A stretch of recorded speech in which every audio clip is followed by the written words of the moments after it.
Hi there. Welcome to You Can Sketch Too. This is my first online tutorial video.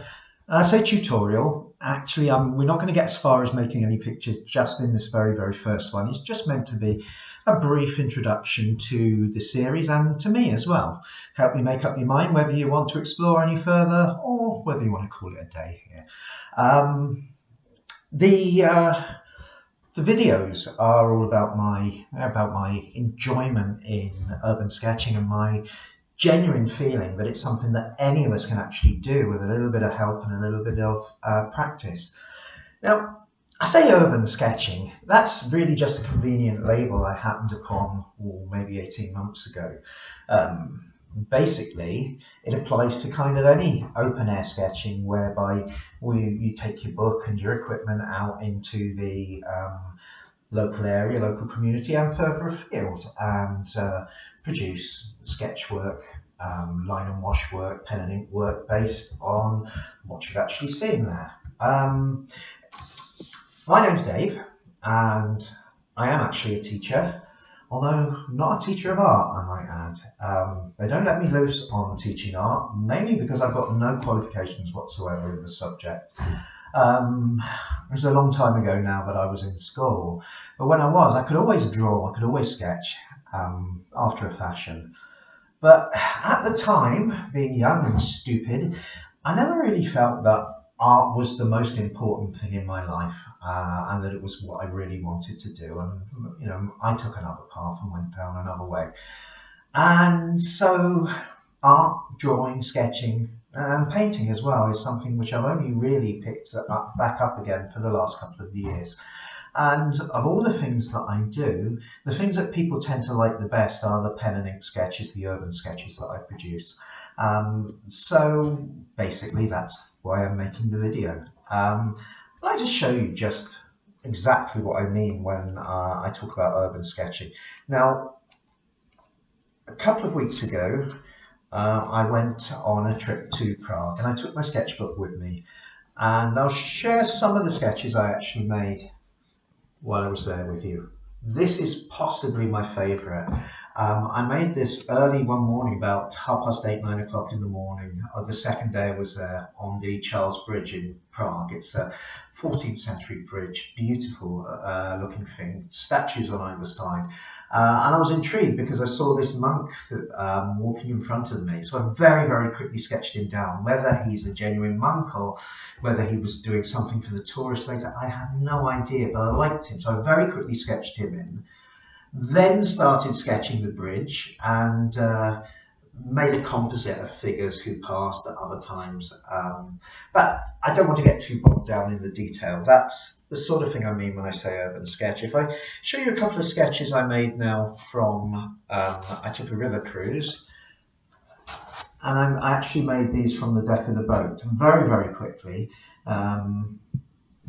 That's one of my favourites, actually. That's really rather nice. That's the, the Chekhov Bridge, I think it's called, and St. Nicholas Baroque Church there.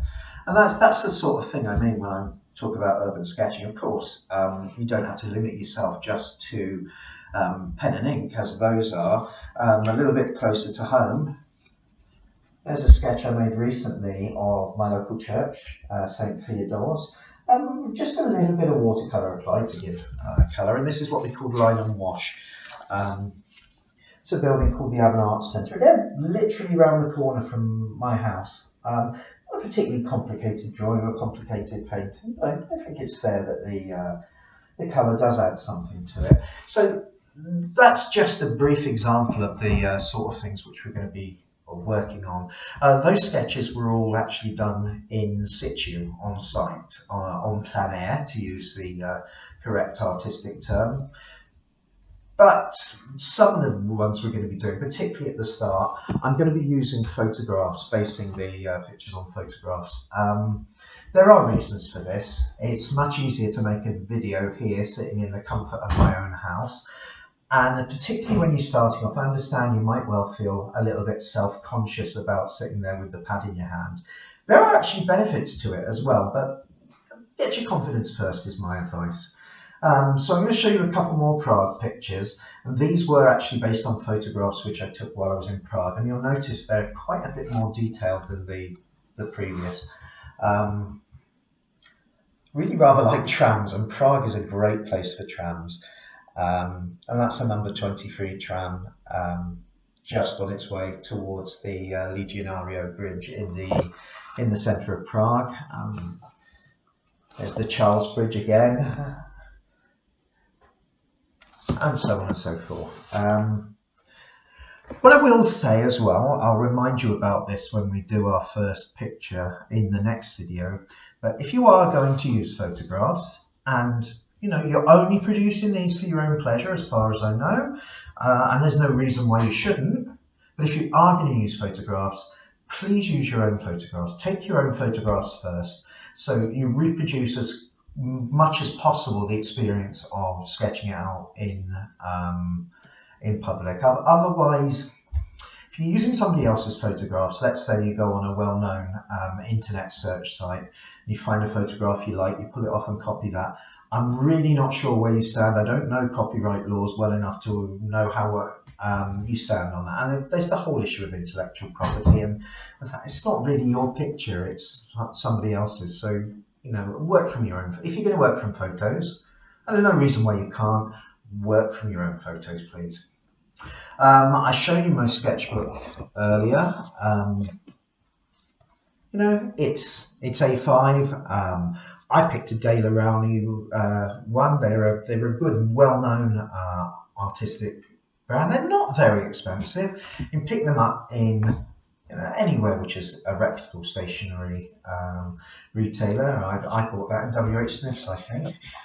As for what to draw with, well, there's nothing wrong with using a simple HB pencil. I've done myself in the past. You'll get subtler tones and effects with an HB pencil, I find. But more bold contrasts, I like to use pen for. Again, if you want to sketch in biro, there's nothing wrong with actually sketching in biro. I've done it in the past. I like sketching in biro. But there are things you can do with a proper ink pen which are very difficult to do with a biro. Getting particularly dark shading with a biro really isn't easy, and it tends to look scratchy and rushed. All those sketches which I showed you, I used this pack of pens for. Faber-Castell is a decent make.